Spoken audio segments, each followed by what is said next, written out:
We're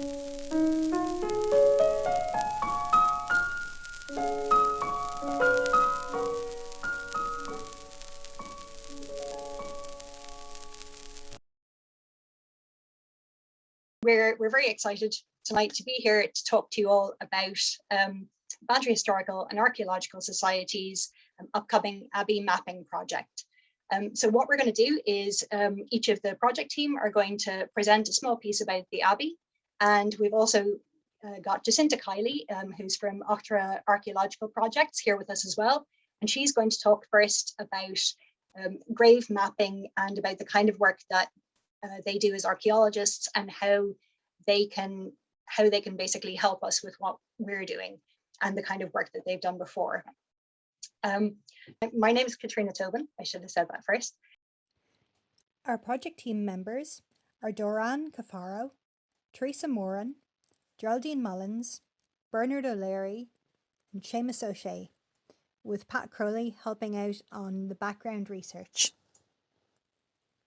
So what I'll do is I will pass you over to our first speaker, which is Jacinta Kiely from Eachtra. Hi, good evening.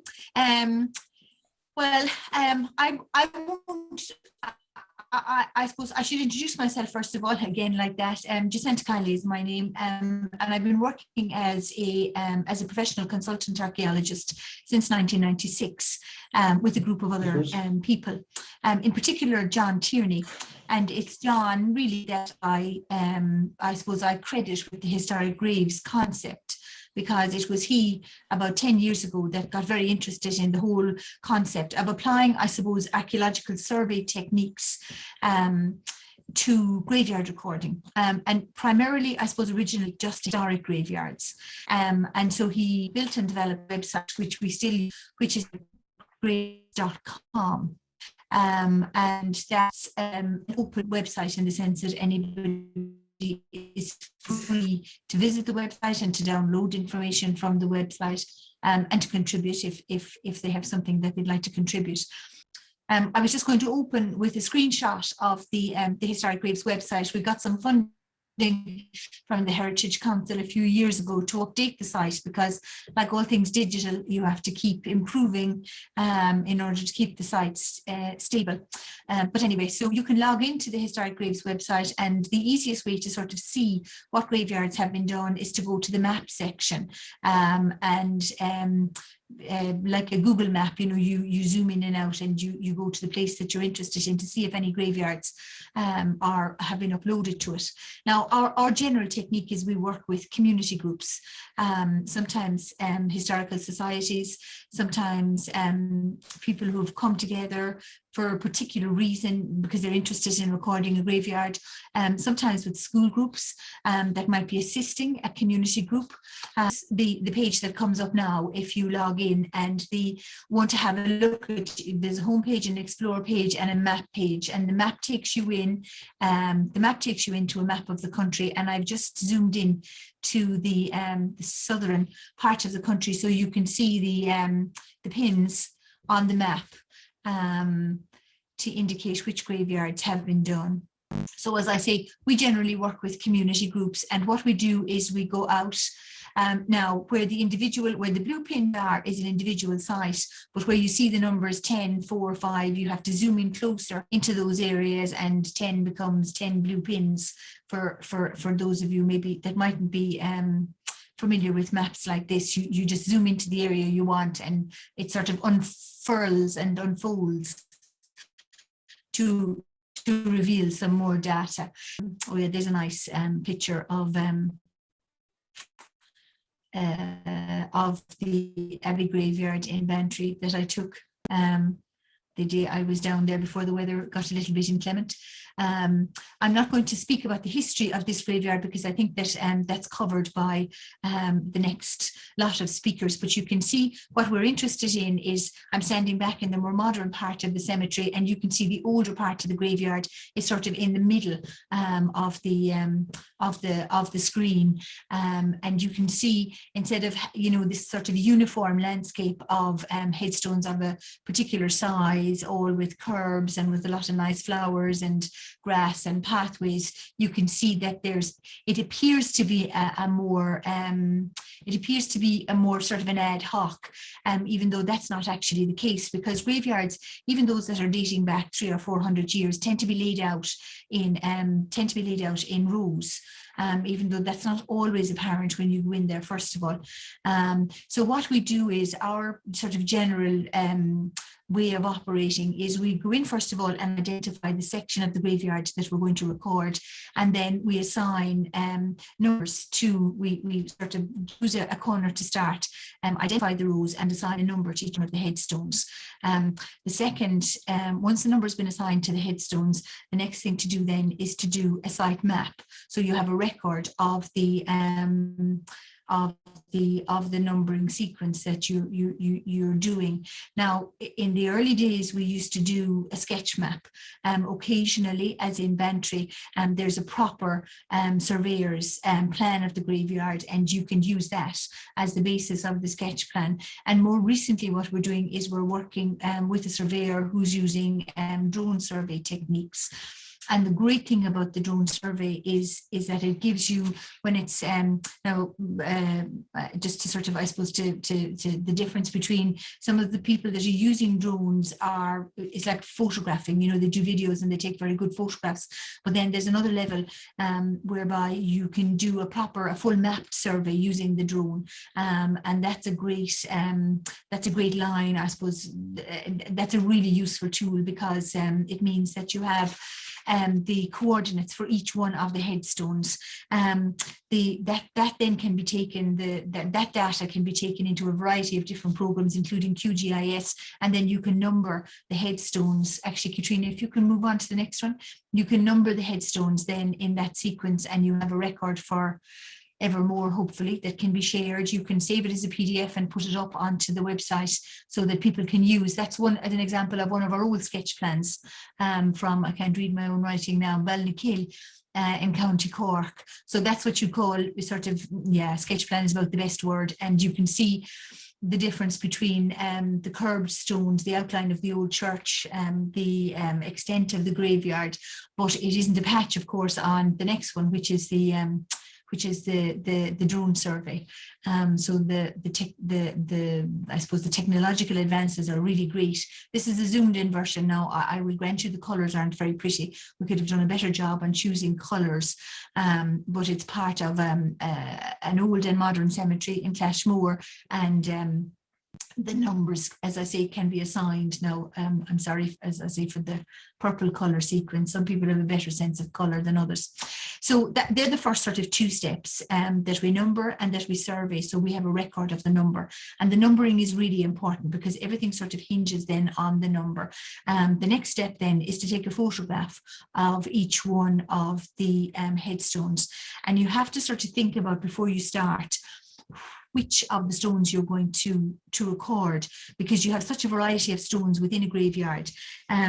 You have the sort of traditional headstones, which date back to, the earliest of them date to the late 1600s, early 1700s. And those are the upright stones that we're all familiar with. Some of them have footstones, some of them have side stones associated with them as well. And then we also have then an awful lot of uninscribed stones. And oftentimes you'll see, I have it actually in a slide further on now that I took in Rosscarbery, that you'll see those uninscribed stones are laid out in the same order, with one stone forming the position of headstone and the other one forming the position of footstone. It is possible to assign family names to those stones sometimes, but it is a decision that you sort of need to take in the beginning. Will you just number all the headstones first of all, and then maybe follow up afterwards with numbering the footstones? As I say, that's a kind of a detail of the survey. Thanks, Catriona. Will you move on to the next one, please? I'm just showing you this as an example of a contact sheet. Once the headstones are numbered and then planned and then photographed, it means that that's your basic data. The photographs are checked, the georeferences are checked on them, that they're all turned up the right way, that they're all a good resolution, that they're all clear in terms of the light, and then they are processed by one of our digital people and uploaded onto the Historic Graves website. So the graveyard itself will get a particular code. There's the county CO for Cork, and then 4 letters that determine the code of the graveyard, and then you start sequentially with number 1, and you can go up as far as, I think at the moment we just have 4 zeros, so up into the 4000s. Because you're basically running on an Excel sheet on the background, the best way to do it is to just use numbers, number 1, number 2, introduce any sort of subsections or any A's or B's or any other way of classifying. And once that's done, then it's time to start reading them. And it's interesting because I suppose in terms of reading them, people often say, well, you know, some of them are illegible or they can't be read, but it's the vast majority of stones, even those dating back to the early 1700s, can be read. It's just that you need a bit of patience, and usually 2 pairs of eyes as well. It's very helpful to have 2 people involved in the process. And then if you're having trouble reading one, that you try it using a variety of different light sources. So you might use a torch, or you might use a mirror in sunlight, or you might wait until there is no light, in the sense of, sorry, not no light, but no sunlight. You might darken the stone by blocking the light from it and then using a torch. And in my experience, really very few of them are illegible. Obviously we're archaeologists, so we don't recommend that you use, you know, people say, well, I use chalk, or I use flour or grass, or, you know, other sort of, or bleaching agents or wire brushes or whatever. The problem with, you know, introducing any material like that onto these stones is that what you're doing in the short term, you may make the stone clearer, but you're hastening the erosion process, so it's not good for the stone at all in the long run. And because some of them have such beautiful carvings and amazing iconography on them, that's something really we don't wish to do. Can you move on to the next one for me? Oh, sorry, I forgot about these. Yeah, we use recording sheets, your sort of basic recording sheets, just to sort of keep your data in good order, because a lot of groups, while we generally do a day's training or 2 days training with the group, then the group work on their own. So once the basics are done, once the numbering, the photographing and the plan is done, then it's a matter of sort of working your way through each of the stones and recording the full inscription.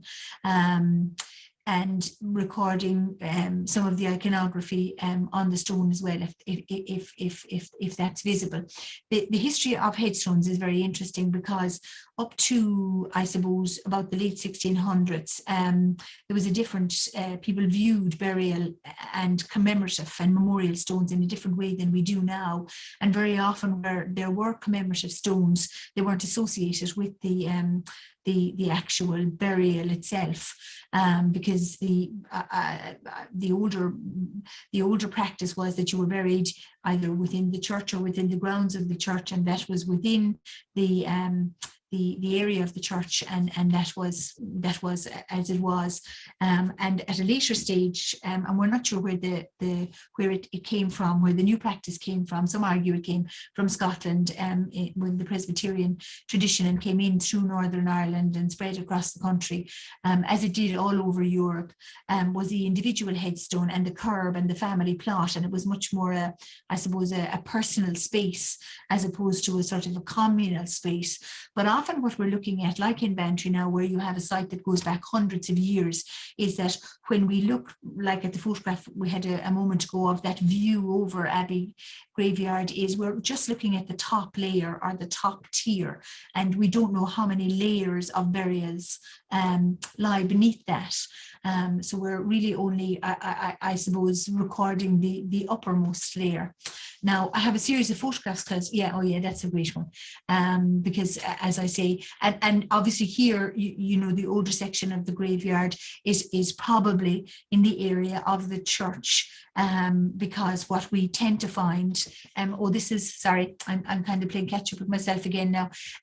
This is using a torch to read a headstone. So it requires a bit of agility because, and old clothes and kneeling mats so that you can get down and have a look at the, but you can see even in the photograph that the light from the torch, and the idea is that you hold a light source to the side, that you don't point it directly at the inscription, but you hold it to the side and it illuminates the relief in the lettering, because the majority of the stones the letters have been carved into the stone. Now occasionally you find, which apparently is a very difficult thing to do from a mason's point of view, you find the opposite and the letters stand out from the stone and the stone has been carved away from the letters.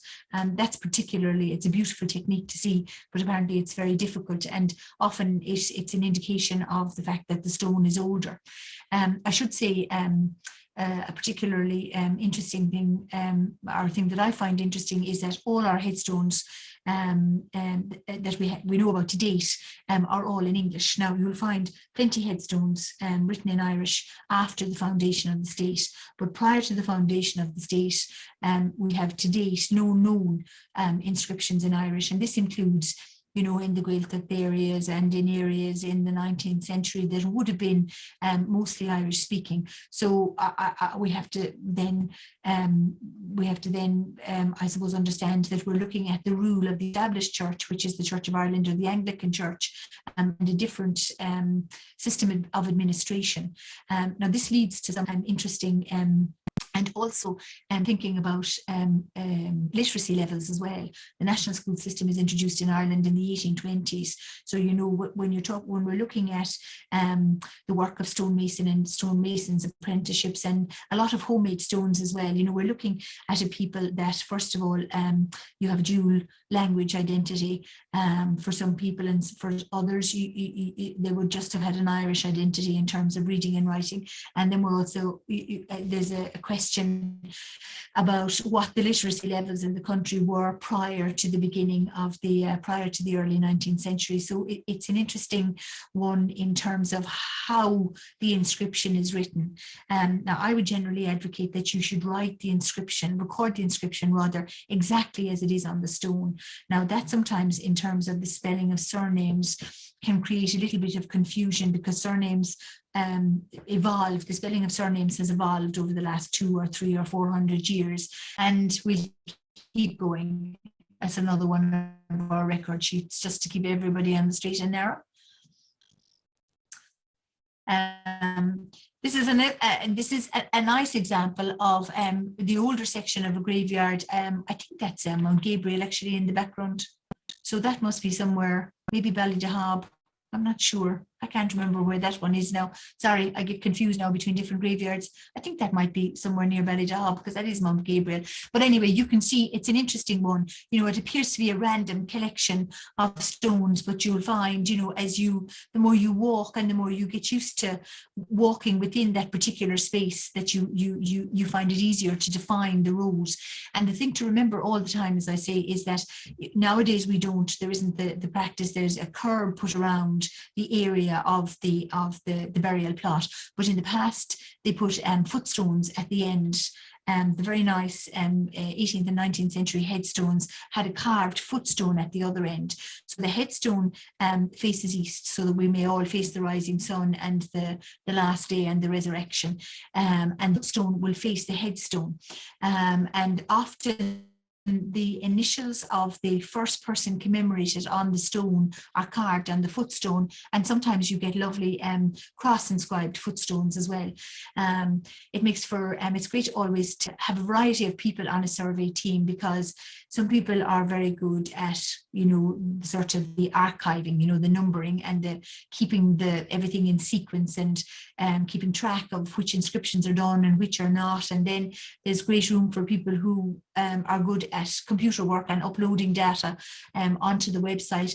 But there's also, I think, and obviously a role for our people who have a knowledge of family names and local history and kind of, you know, the general, particularly in a historic site, the history that pertains to the site.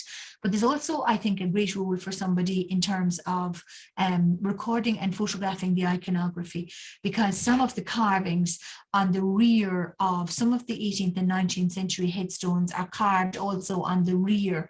And it takes a while to sort of get your eye in to see it, sometimes because they're just very worn, and sometimes because the carvings only show up in a particular kind of a light. And then you get some really nice iconography on the top of the headstones as well. Sometimes it's foliage patterns. Sometimes you get the old mortuary symbols. There used to be 5 old mortuary symbols. One of them was a skull, and they were all fairly sort of they were fairly, I suppose, bleak kind of reminders really of mortality. One of them was a skull. Another one is the, you know, the time capsule, like the egg timer, you know, a reminder that your time is finite. Another one is a skull and crossbones, which can sometimes be carved on the back of a stone, and sometimes because even when it's gone out of fashion, sometimes they would include that as a really small carving at the top of the stone. You get cruciform symbols, you get nails as reminders of the crucifixion. There are also the 40 pieces of silver, which sometimes, depending on how it's carved, can look almost like a ladder. And then obviously the different forms of the crucifixion itself. So it's as I say, the wonderful thing about the process of surveying is that because you're in and out to the graveyard all the time, and because our weather is constantly changing, it's a great way of seeing what's on the stone in the different light. Anyway, sorry, can we move on to different headstones, please?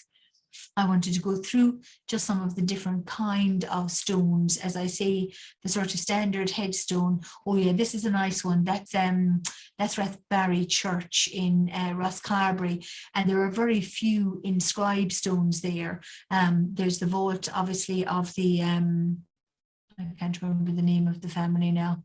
What are the big family in Rosscarbery? The Freaks. Oh yes, this is another lovely one.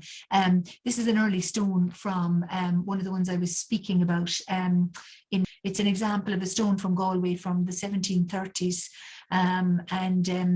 It's one of the Galway tribe, or 2 of the Galway, the big trading families in Galway, the tribes of Galway. And what you have is the dynastic symbol on the right hand side. It's a mixture, it's a Blake and a Bodkin stone. So the two family crests, there's elements of the 2 crests having been mixed and matched on the right hand side of the stone, and you can see the lettering, you can see the lines in the carving. So it runs across. It's a recumbent stone, a ledger that's lying flat on the ground. It's amazing it survived so well.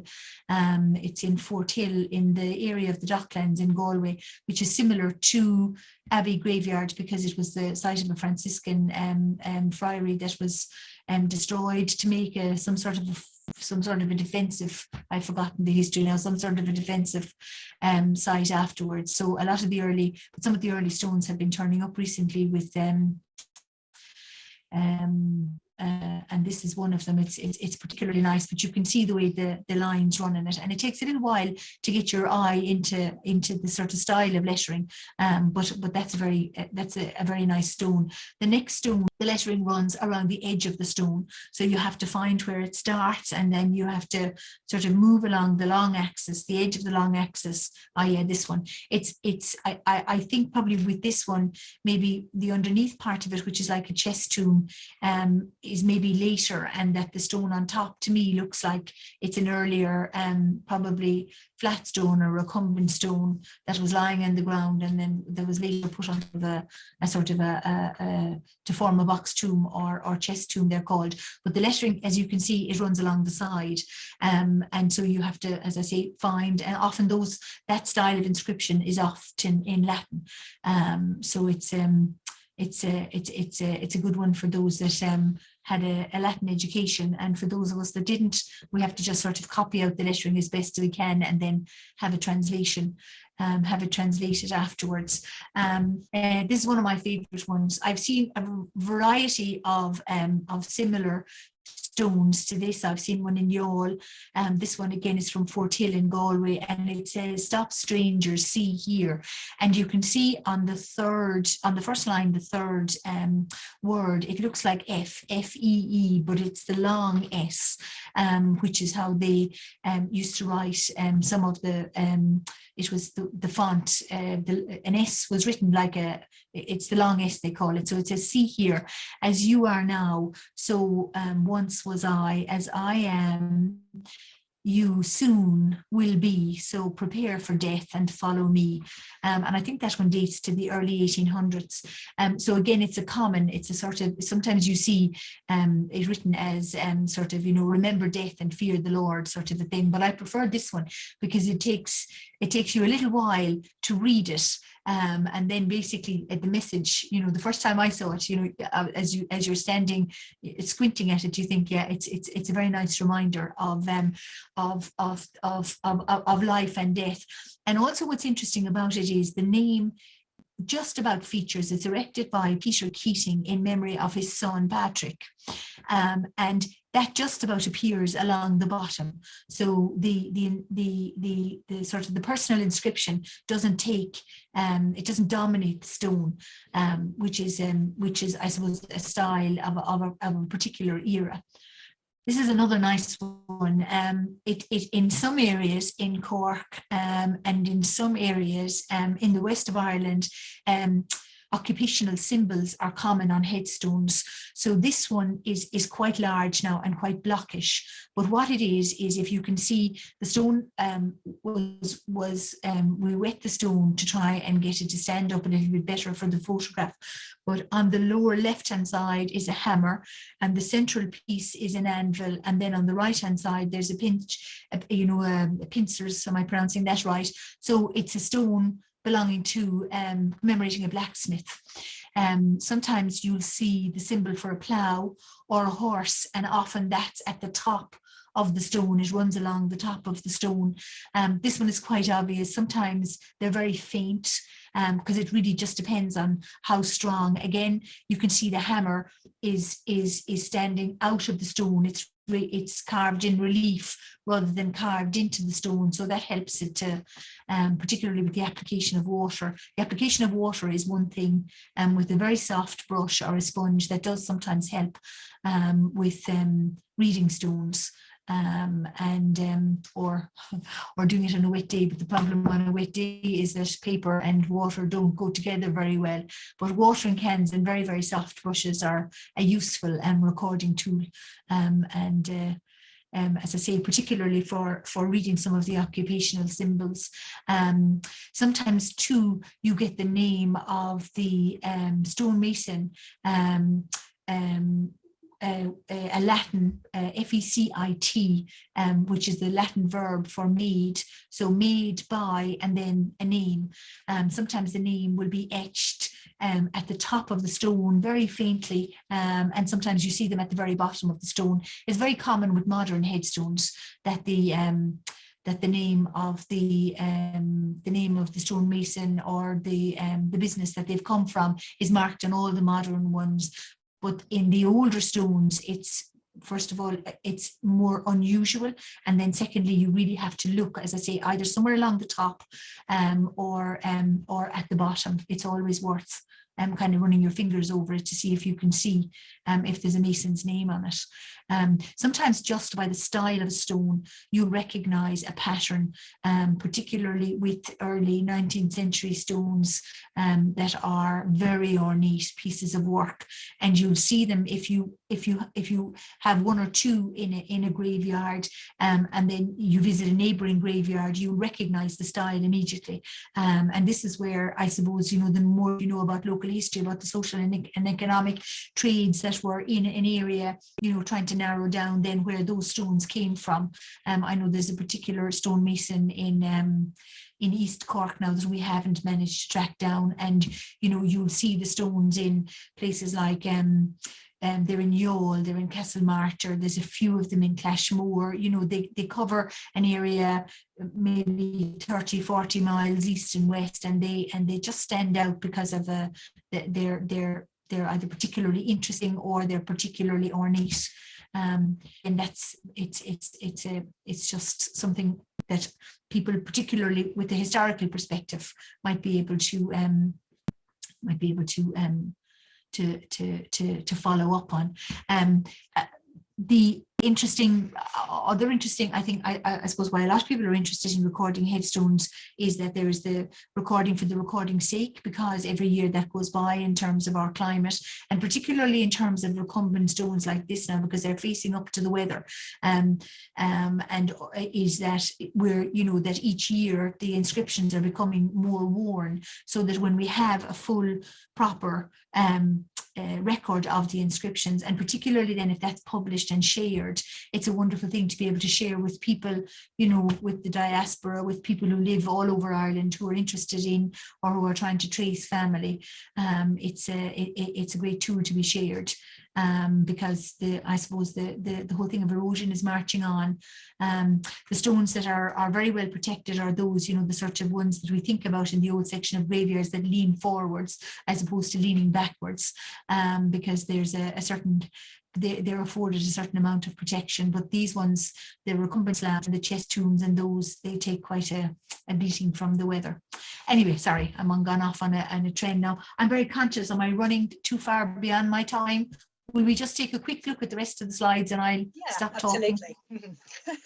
No, it's absolutely fascinating. I could listen to you all night, definitely. No, I'm just kind of very conscious. I'm looking at my watch here now, and you have other speakers lined up to follow. There's just a couple of other just headstone types, I think, is all I had. Oh yeah, these are lovely ones. These are actually from Abbey Graveyard. They're First World War. I can't read now, though I have my glasses on. I think these are both First World War. Whether they're First World War or Second, it's the same style of stone, because the stones are erected by the British Armed Forces. And if you have a number of them in a graveyard, they look after the stones. They have a contract with somebody somebody told me one time, I think it's some company in Tipperary, and the stones are looked after, and they're very they're narrower than headstones of that era, but they all obviously the symbols change in terms of whether they're from the Navy or the Army or the different forces, but the style of the stone is the same. So they're a very nice testament to those that died in either the First or the Second World War. This was just an example of an early 19th century stone, one of these very large, very substantial, and obviously at the time very expensive, because it represents a lot of work. But I think from an artistic point of view and from a sculpture point of view, they're very interesting, because they're very much of, while they do represent a certain a certain amount of expense, they're a very interesting example of what people were familiar with, what symbols people were familiar with, what kind of artwork people expected to see on the nicer, more expensively carved stones. And as I say, the detail of some of them is just, it's absolutely stunning. The rising sun is a motif. You can see it on that one. That one, I think that's from Killa in County Cork, I think, or certainly like one of the ones in Killa. They're really beautiful. Sometimes on those you'll see symbols, as I say now, I don't see it there, but you'll see the cock crowing. It's on these types of ones under the IHS. Those are the three nails symbolizing the crucifixion. So, I guess the more you look at stones, the more patterns you see and the more repetition of patterns. And it's very interesting to look at the stones, to sort of group together stones that are commemorating people from, you know, the 1780s, the 1820s, to sort of see the distribution, well, partly to sort of see the distribution pattern and burial pattern, and that can help sometimes to try and maybe locate where the older, no longer extant buildings in a graveyard might be, because there were preferred sides to be buried. You know, the south side of the church is a preferred location, and there are always less burials to the north. Now, obviously, as the memory of where the, oh, and these are my favourite. Some people call these winged heads. I'm afraid I'm still calling them angels. And I'd love to see somebody doing a study of them, a photographic study, because they all have different expressions and they have different wing formations and different sort of ruffs around the neck. And I think they're just particularly beautiful. So I might as well just finish up now on that note and hand back to you, Cathriona. To speak is Geraldine Mullins. And Geraldine is going to talk a little bit about the Franciscan Abbey that existed on the site of the Abbey, which is what it's obviously enough named for. So she'll go through a bit of the history about Franciscans and the Abbey in Bantry. Good evening, everyone. Sorry about that. I'll just give a small brief history. The Franciscan friary that existed in Bantry was situated where our present Abbey Cemetery is. Its exact location is uncertain, but according to a map of Bantry and Beara, circa 1562 to 1598, that was obtained from Paddy O'Keefe's archives, it is in the northeast corner of the old graveyard. The friary was one of the least known Franciscan houses in Ireland, as there is very little written about it, and the exact date for its construction is uncertain.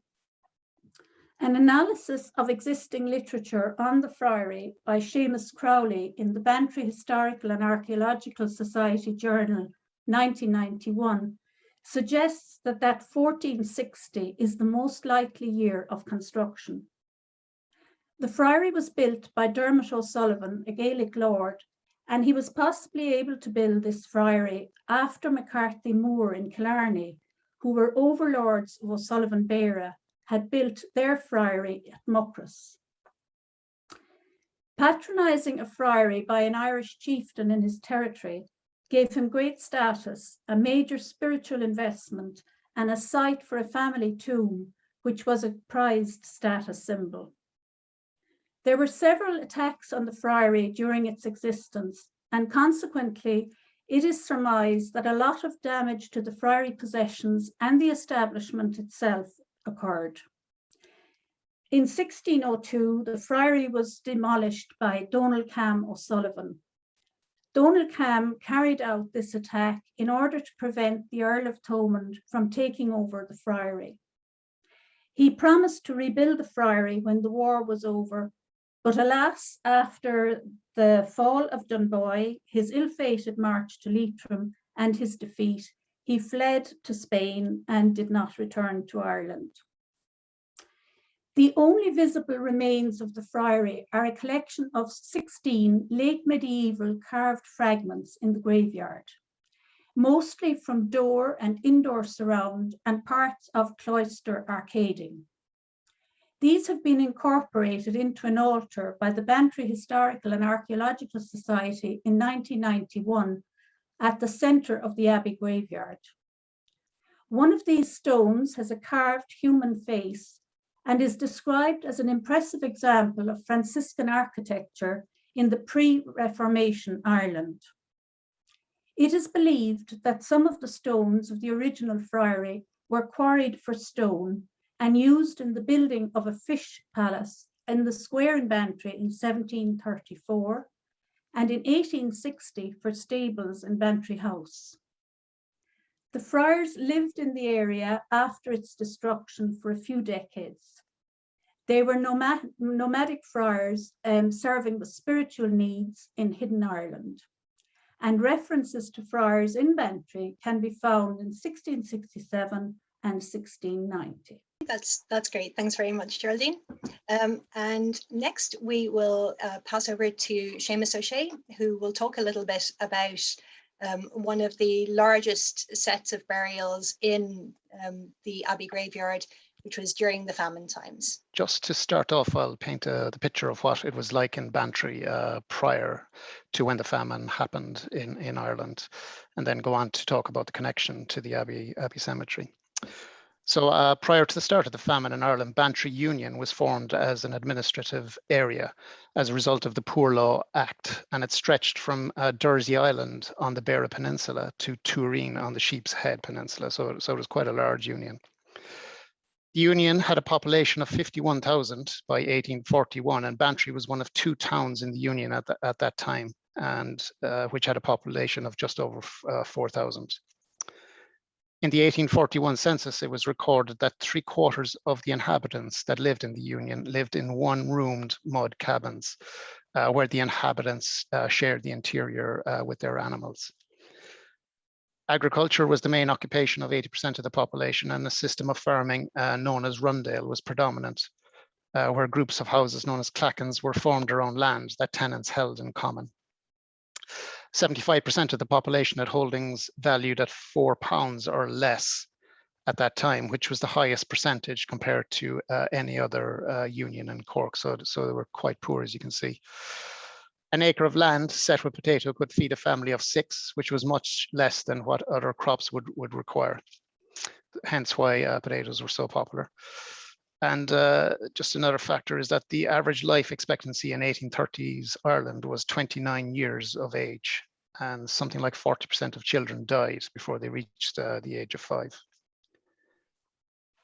So the famine itself, the potato blight was first recorded in Bantry in November 1845, where the crop was blackened and rotten. And of course, it returned much worse again in 1946, at which time there were 6,000 people living in Bantry town. It wouldn't be until 1849 again when a healthy crop was seen, and at which time it was reported that farm tenancies under 5 acres had decreased by half. So lots of those small holdings just disappeared, they were gone. By the time of the 1851 census, the population of Bantry Union had decreased from 51,000 in 1841 to 37,000, which is a loss of 27.4%, or 14,000 people through famine or flight. So just a few words on the Bantry Union Workhouse. The Union Workhouse, which was on the present site of Bantry Hospital, was completed in 1843, but it was not occupied actually until 1845, just around the time of when the famine started in Ireland. It is recorded that circa 3,000 people who died in the workhouse were buried in the Abbey Cemetery in the famine pits, along with probably countless others more who died in the streets and the countryside from starvation. Of those 3,000 deaths between 1845 and 1851 from the workhouse in Bantry, 80% of them were attributable to infectious diseases. But other factors that exacerbated the deaths in the workhouse were the delayed opening of the workhouse, poor attendance of workhouse guardians at meetings, indebtedness, and a lack of ratepayers to support the destitute. So then, remembering the famine, there is a Celtic cross in the Abbey Cemetery that was erected by the MP Tim Healy in 1889, which was something like 40 years after the end of the famine. So it took a long time for it to happen. Which happened with permission from the then Lord Bantry. Tim Healy, who was born in Bantry, was an Irish nationalist who sat in the House of Commons and was associated with Charles Stewart Parnell in the Irish Parliamentary Party. Later on, he became the first Governor General of the Irish Free State.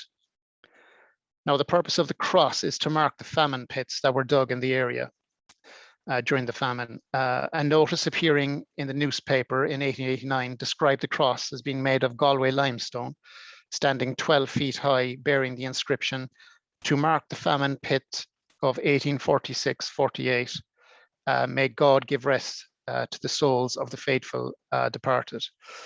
And the cross was sculpted by a Mr. William O'Neill from Dublin, and there was no public ceremony to mark the occasion of the erection of the cross in Abbey Cemetery at the time.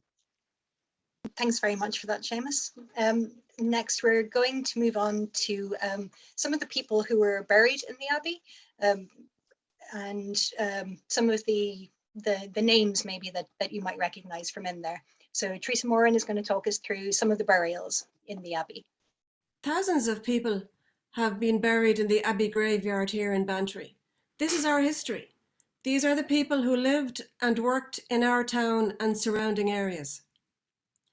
Even if you don't have family or friends buried here, you've probably heard of some of the people buried here, or some of the events we commemorate.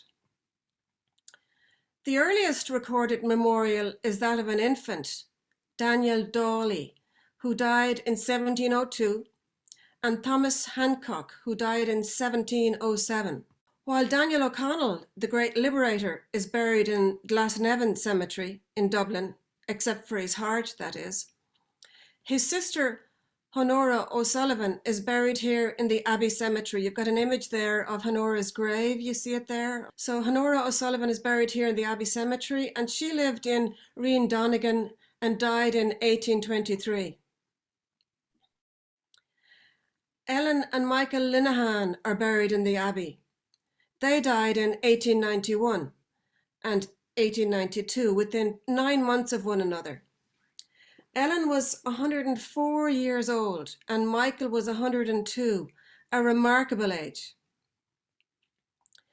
George William Biggs is buried in the Protestant section of the graveyard. He was an importer, merchant, and steamship owner who dominated trade in Bantry over many years. Interestingly, his only son is buried in the Catholic St. Finbarr's graveyard in Bantry. Another significant figure who is buried in the Abbey Graveyard is Roland Bryce. I think we have an image of him there we might be able to show you. There he is there on the left, Roland Bryce, and he bequeathed Garnish Island to the nation in 1953. There are memorials here in the Abbey as well of those who died in the various conflicts in the 20th century.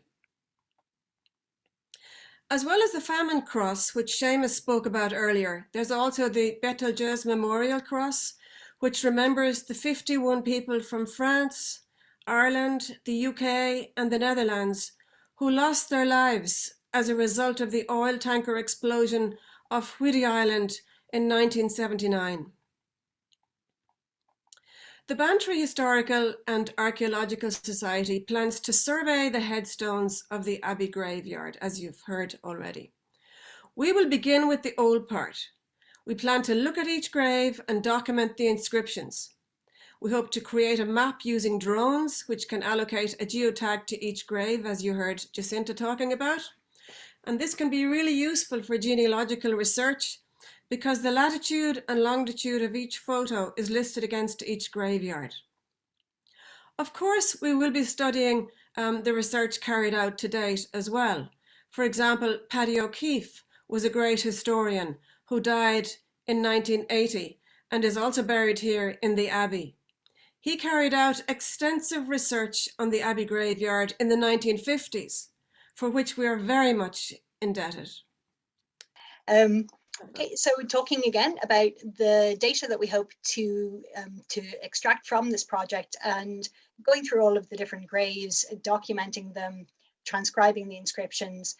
So we've got Dorann Cafaro, who's going to talk a little bit about the kind of uses that you can put that data to and what that data might mean for us. Thank you, Cathriona. We're going to be talking a little bit about the fact that the Bantry Abbey Cemetery Project really will provide us with a genealogically minded person like myself a wonderful opportunity to identify individual headstones and to record those who are buried in these sacred grounds. We hope that it will be able to show us the older gravestones when the cemetery was only 1 acre to up to today where the cemetery is now over 4 acres. We've started by gathering the many names of the handwritten lists of the burials that we know in the Abbey Cemetery, along with Paddy O'Keefe's incredible handwritten lists of the gravestone names in the Abbey. So to date, we've actually already compiled a database with almost 3,000 names. Many of them have the dates of death. Some of them have the dates of birth and or ages of their death. And some of them even have relationships to another family member in that cemetery. The cemeteries are some of the most valuable sources we have for finding our roots. They can help us connect to our relatives, to our ancestors, find their fathers, mothers, brothers, sisters, and connect them to our family trees. We hope, with everyone's help, that we'll not only provide a resource for you to come and visit our beautiful Abbey Cemetery, but also to find their genealogical information about those who are buried here. We hope that we'll be able to visit we'll hope that you will be able to visit the domains of the historicgraves.ie and the findagrave.com to see the pictures of the individual gravestones, to see their names and the information on each one of these, and to allow you to see if there's a connection that has been identified for each one of those individuals. I've recently been honored to work on another genealogical project of the same at the Kilcrahan Graveyard in the Sheepshead Peninsula. And it's so exciting to connect the family tree information with each of those gravestones. The Bantry Abbey Cemetery is a huge genealogical treasure trove. It's going to reflect the lives of all the people that now contributed to what Bantry is today. And we look forward to you joining us. That's great. Thanks very much, Dorann. And last but by no means least, we're going to pop over to Bernard O'Leary, who'll talk a little bit more about our project and why we're doing it. Okay, the Abbey is possibly one of the most beautiful locations for a graveyard. Yes, it also serves as a reminder of the many lives tragically lost at sea here. And while we mentioned the famine and the many thousands that died, we must remember it was preceded by the cholera epidemic. And later on, up to the middle part of the 20th century, there are those buried here that died from TB. Teresa spoke on a random selection of those buried in the Abbey. Yet within the walls of a graveyard, all are equal. Each has their own unique story to tell. And so we are looking to you for help. Any information will be greatly appreciated, as only with your assistance and knowledge can this project be successful. About it for the presentation part of the evening. We're working with Jacinta Kiely from Eachtra, who you heard from earlier, on a project management plan. And once we've got that in place, we'll kind of know what our next steps are. So keep an eye out on our social media, on our website, our Facebook page, and our Twitter account for more details of where we're going to be going from here. So that being said, I'll maybe open it up to questions. If you have a question, just raise your hand and I'll see if I can unmute you in a reasonable amount of time. Oh, okay, right, so great. We've got a question there coming in from Mark Houlihan. Let me just find you here in my list, Mark. All right, you should be good to go. Hi. Can you hear me? Yeah. Okay. Yeah, I'm actually here in the United States listening, and I have some family in Bantry.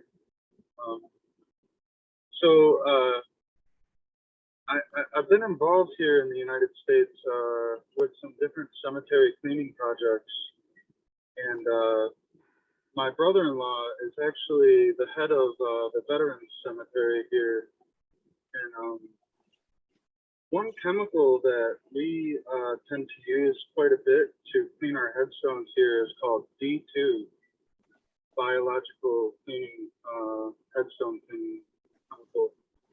And it's been proven to be very safe for cleaning. It doesn't cause premature erosion or anything like that.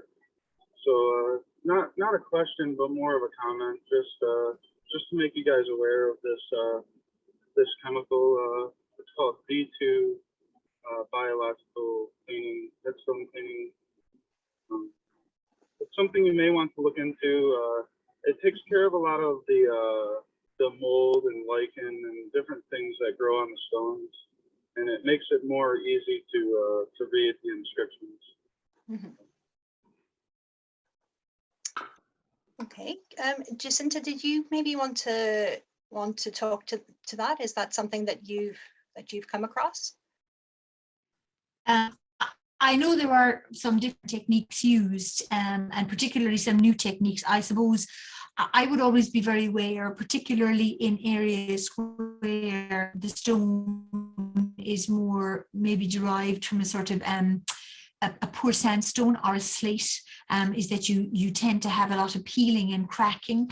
And so therefore, you know, I think that the advantage of a project like this is that once the stones are read, you know, and you have then a repository for where the inscriptions are, that there's less pressure, you know, on people to be, you know, to be, for me, you know, for individuals to be thinking about cleaning stones, because, you know, you can access exactly what the inscription says. I suppose we're speaking, you know, more about the historic stones than the newer stones.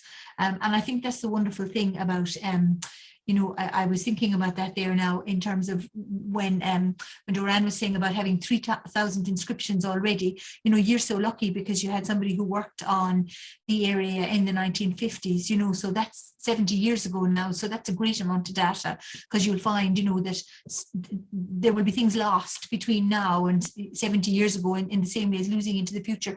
And I was wondering as well about local newspapers. When did your newspaper, when did the Bantry local newspaper first be printed? I know we have access to newspapers back to the 1820s.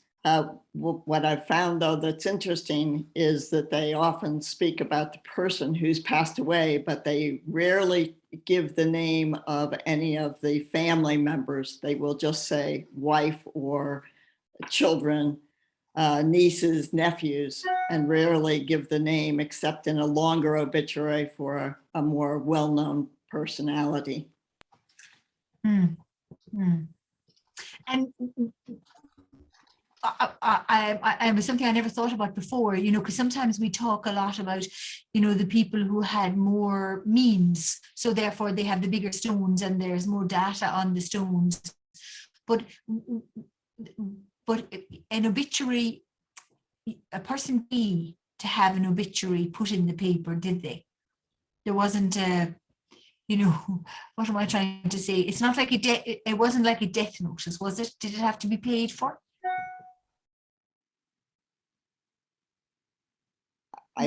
My understanding is that it may have had to be paid for to put a long obituary in. The other ones they call death notices, and the death notice was simply that, announcing a death and the removal in time of the service.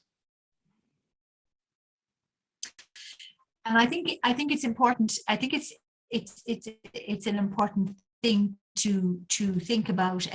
Bernard was saying it as well, you know, about that all families and all people are represented, and it's very easy to organize data to be available on for instance on Historic Graves website, because in addition to having, we'll say, a photograph of each of the individual memorials, you can also upload audio files and text files. So therefore, for a lot of additional information where you may not necessarily be able to pinpoint exact locations, that data can go up in the same way as, you know, files relating to local history, or, you know, data trying to cross-reference with census information or townland information, you know, that you can use the Historic Graves website as a repository for that information, and that obviously also then can be shared with your own website, because anything that's there is, you know, is available for the authors of the site to download and to share. So I think that's a great. It sort of, you know, helps to include everybody in the process, because everybody has something to contribute and to add, especially I suppose some of the older generation, the prayer book generation that had all the wonderful memorial cards tucked into all their old prayer books and their granny's prayer books. They're another great resource. That's fantastic. I noticed that we've had a question in the chat about people who are living remotely. Obviously, we have some visitors here from the US and from the UK. We'll definitely need all the help that we can get, and we're very happy to take volunteers from anywhere. So you can get in touch with us at bantryhistorical@gmail.com, or our website bantryhistorical.com, or on Facebook we're at Bantry Historical, and on Twitter at Bantry History. So reach out to us and let us know what you're interested in, what your experience is. And there, maybe we can have people helping. We'll need people to check data and confirm that different data lists match. And there'll definitely be a lot of stuff that people can do remotely if that's something that people are interested in. So definitely do get in touch with us if you'd like to be more involved. Canada, we've Canada as well. Yes, and we definitely want the Canadians.